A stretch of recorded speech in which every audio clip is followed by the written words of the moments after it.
আসসালামু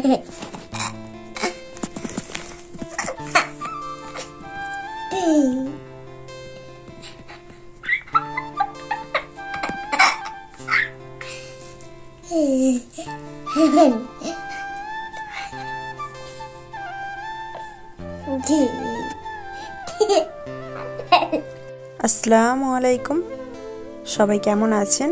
আশা করছি আল্লাহর রহমতে আপনারা সকলে খুব ভালো আছেন। আলহামদুলিল্লাহ, আমি এবং আমার পরিবারের সবাই কিন্তু বেশ ভালো আছি। আর এখন হচ্ছে সন্ধেবেলা, আর এখন ঘড়িতে ঠিক বাজছে ওই সন্ধে 6:30 7টার মতো। আর এখন আফরাজ কি করছে দেখুন। হাজব্যান্ড এনেছিল আজকে ময়দা, তো পুরো ব্যাপারটাই খুলে বলি। তো হাজব্যান্ড ছেলের জন্য সুজি এনেছিল 2 প্যাকেট। তো তার মধ্যে আমি বললাম এত আনার দরকার নাই, 1 প্যাকেট ঘুরে দিয়ে ময়দা নিয়ে চলে আসবে। তো সেই কারণে ময়দাটা এনেছিল দুপুরে, আর এনে টেবিলে রেখেছিল, আর আমার রান্নাঘরে নিয়ে যাওয়া হয়নি। তো সেটা টেবিলে ছিল, তো আমি এখানেই রয়েছি। তারই মধ্যে কখন যে ময়দার প্যাকেটটা এভাবে ফাটিয়ে দিয়েছে আমি খেয়ালই করিনি। তো তারপর খেয়াল করছি এভাবে করে গাড়িতে, তারপরে চারিদিকে ভর্তি করেছে। ওকে জিজ্ঞাসা করছি কেন করলি? না, আমি গাড়িতে রং করেছি। এখন এই সমস্ত কিছু আমাকে এখন পরিষ্কার করতে হচ্ছে, বাড়তি খাটনি। তো সত্যি কথা বলতে কি, ওর দুষ্টুমিগুলো দেখে কিন্তু অনেক সময় হেসেও ফেলি, তারপরও আবার হেসেও ফেলি, আবার রাগও হয়। তো ওকে একটু কানমোলাও দিলাম, তো সেই জন্য বসে বসে কান্না করছিল। তো তারপর আবার বললাম, আবার দেখুন আমি ঝাড় দিচ্ছি, আর ওই ঘরে সব পানি ফল এনেছিল, সেগুলো খেয়েছিল দাদিবুড়া। তো সেই ফলের খোসাগুলো এনে আমি ঝাড় দিচ্ছি, আমার সামনেটাই ফেলে দিল। তাহলে ভাবুন, আমি ঝাড় দিচ্ছি, ও ওদিকে হাসছে।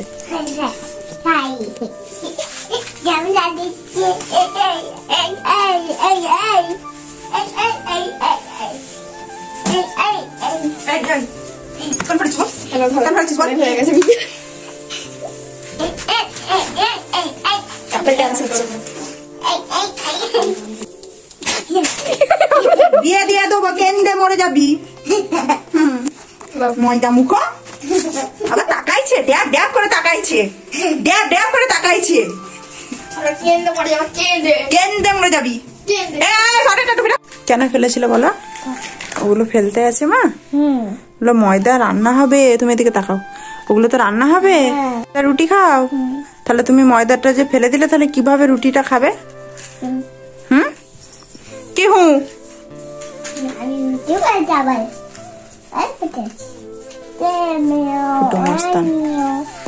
তো তারপর ওর ড্রেসটা চেঞ্জ করে দিয়েছিলাম, আর ওকে যে এত করে বলছে, ও সেই একই কথা বলছে, আমি ফেলবো আমি ফেলবো। তাহলে ভাবুন। তো তারপর আমাকে লাস্ট পর্যন্ত বকাটা খেতে হলো। ওর আব্বু বলছে, তুমি কেন তোলোনি, রান্নাঘরে কেন নিয়ে যে রাখোনি, এখানে কেন রেখে দিয়েছো? তো লাস্ট পর্যন্ত আমাকেই বকাটা খেতে হলো। তো কি করব, খাটনিও আমার, বকুনিটাও আমার।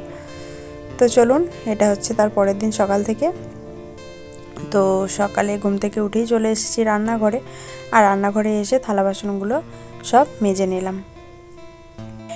তো তারপর এখন রান্নাঘরটা ভালো করে ঝাঁট দিয়ে নিচ্ছি।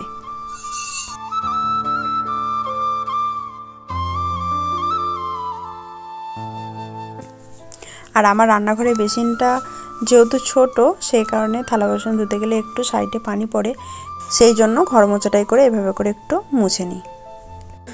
তো তারপর হাজব্যান্ডের জন্য চাটা বসিয়ে দিলাম তাড়াতাড়ি করে। আর আজকে আদা দিয়ে রচা করছি, তো এখানে আদাটা থেতো করে নিচ্ছি। তো এরপর আদাটা দিয়ে দিলাম, এরপর যেমন চা, চিনি, তো এই সমস্ত দিয়ে যেমন রচা করা হয় সেভাবে করে নিচ্ছি। আর আমাদের রচাতে একটু লবণ খাই, সে কারণে অল্প করে একটু লবণ দিয়ে দেবো। আর চাটা দেখুন এদিকে ফুটেও গেছে, একটু ভালো করে নাড়িয়ে দিলাম।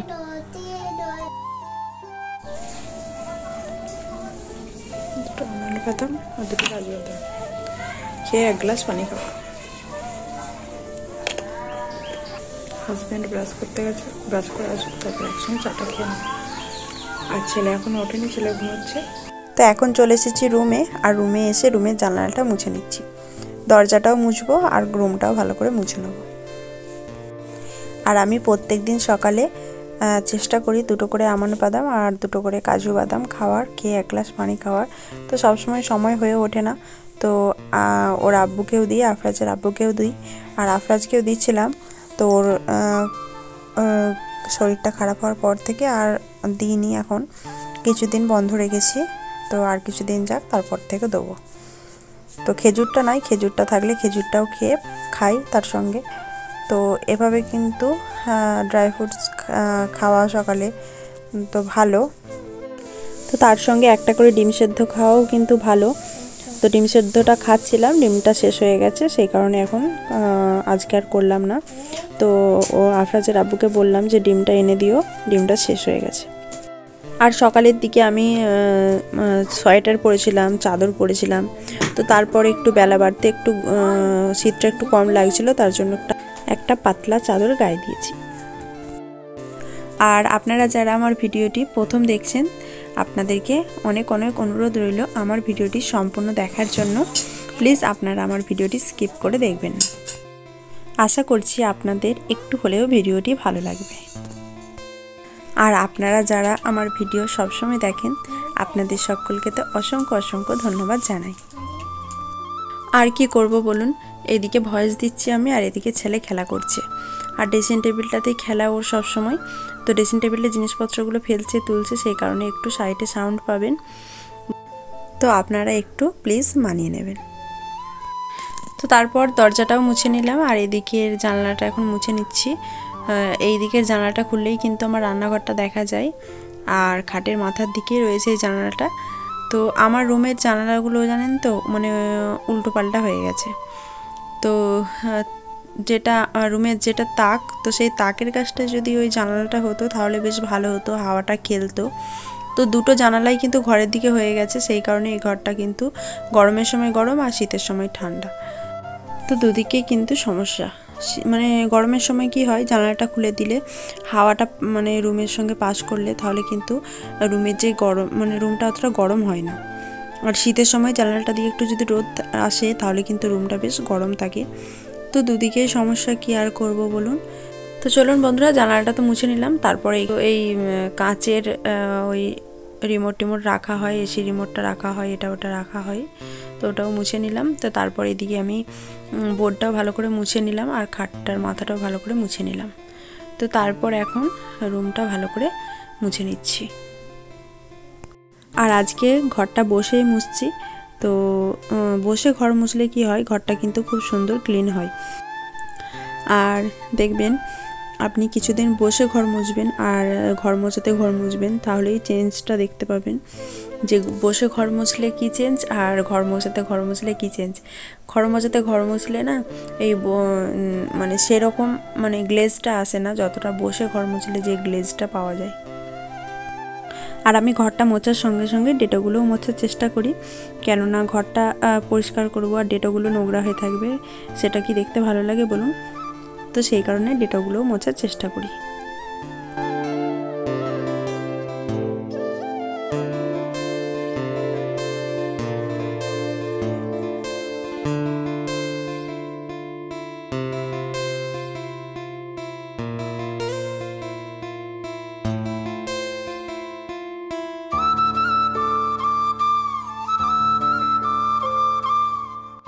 তো দেখুন আমার কিন্তু ঘরটা মোছা হয়ে গেছে, আর এই সিঁড়ির কাজটা এখানটা মুছে দিচ্ছি, কারণ এখানটায় বসা হয়, সেই কারণে এখানটাও চেষ্টা করি মোছার।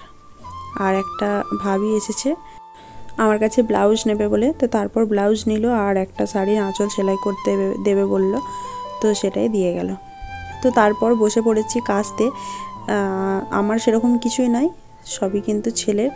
আর ছেলের সব সোয়েটারগুলো আজকে সব ভিজিয়ে দিয়েছি, তো সোয়েটারগুলো কেচে নিচ্ছি।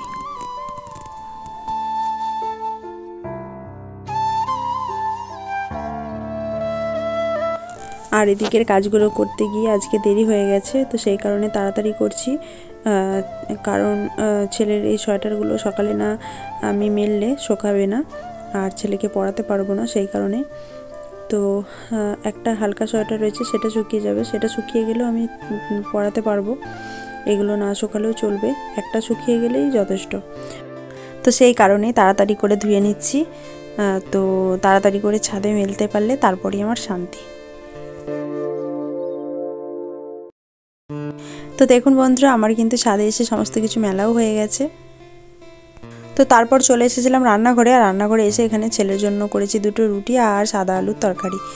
তো এই করেছি ছেলের জন্য। আর ওর আব্বু এনেছিল চপ, ও চপ মুড়ি খেয়ে, ওর আব্বু চপ মুড়ি খেয়ে ওকে নিয়ে গেল চুল কাটাতে আফরাজকে। তো ও চুল কেটে আসুক, তারপর ও আর আমি দুজনে একসঙ্গে খাবো। আর এখানে আজকে রান্না করছি পালং শাকের ঘন্ট, তো আর করছি গরুর মাংস। আর এখানে পালং শাকের ঘন্টটা আর ভাতটা চাপিয়ে দিয়েছি, আর গরুর মাংসটা ধুয়ে এখানে পানি ঝরাতে বসিয়ে দিয়েছি।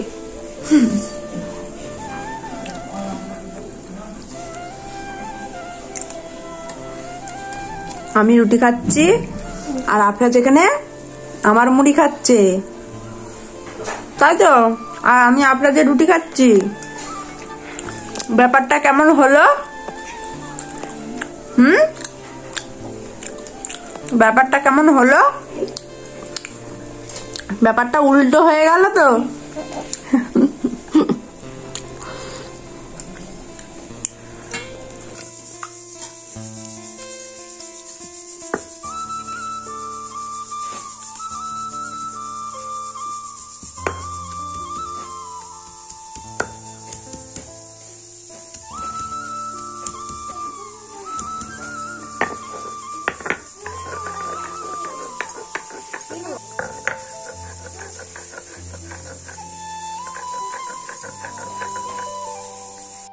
তো তারপর মা ছেলে মিলে একটু খাওয়া দাওয়া করে নিলাম।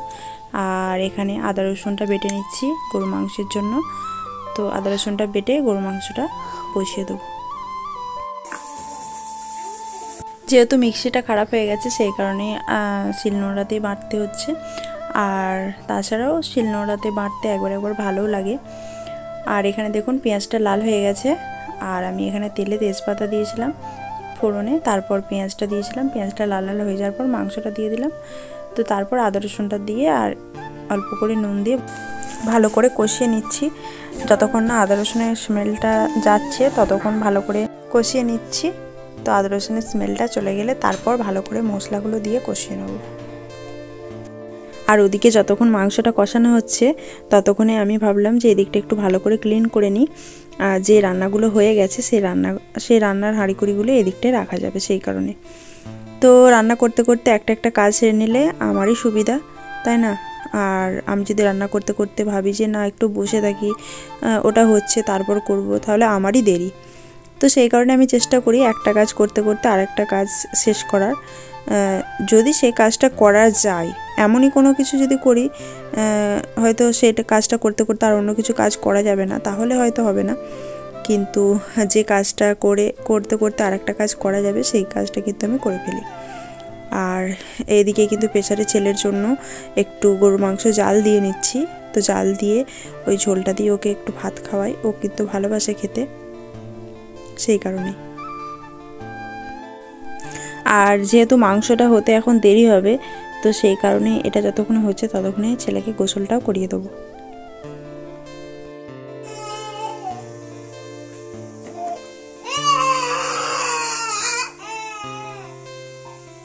তো ওদিকে ছেলেকে গোসল করিয়ে তেল মাখিয়ে জামা প্যান্ট পরিয়ে দিয়েছি। তো তেল মাখিয়ে জামা প্যান্ট পরিয়েছি বলে সে কি কান্না, কেন আমাকে তেল মাখাবে আর কেনই বা জামা প্যান্ট পরাবে।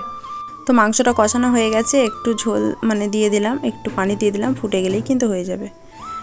তো আপনারা যে এতক্ষণ ধরে আমার ভিডিওটি দেখলেন তার জন্য আপনাদেরকে অসংখ্য ধন্যবাদ জানাই। আর আপনাদের যদি আমার ভিডিওটি একটু হলেও ভালো লেগে থাকে তাহলে প্লিজ আমার ভিডিওটি একটি লাইক দিয়ে চ্যানেলটা সাবস্ক্রাইব করে দেবেন, আর পাশে থাকা বেল আইকনটা অবশ্যই প্রেস করে দেবেন। তাতে করে কি হবে, আমি ভিডিও ছাড়া মাত্রই আপনাদের ফোনে আমার ভিডিও নোটিফিকেশান সবার আগে পৌঁছে যাবে। তো খাওয়া দাওয়ার পর আর কিছুই ভিডিও করতে পারিনি। আর এখন হচ্ছে রাত্রের বেলা। তো ওর আব্বু কিন্তু ঘুমিয়ে পড়েছে, আর ও ঘুমোয়নি, ও জেগে আছে, আর কাউকে ঘুমোতেও দেবে না। আমাকে তো ঘুমোতে দিচ্ছে না, সেই সাথে আমি বলছি তাহলে আমি যখন ঘুমোতে পারছি না তোর আব্বুকেও ঘুমোতে দিবি না। তো তোর আব্বুকে কিলিকিতি দিয়ে তারপর গায়ের ওপরে উঠে পড়ে এভাবে করে জ্বালা। তো সেই কারণে ওর আব্বুর সঙ্গে এভাবে করে আর কি মারছে। তো চলুন ওকে ঘুম দিয়ে তারপর আমিও ঘুমিয়ে পড়বো। তো আজকের মতো ভিডিওটি এখানেই শেষ করছি। তো আপনারা সকলে ভালো থাকবেন, সুস্থ থাকবেন। তো সবাইকে আল্লাহ হাফেজ।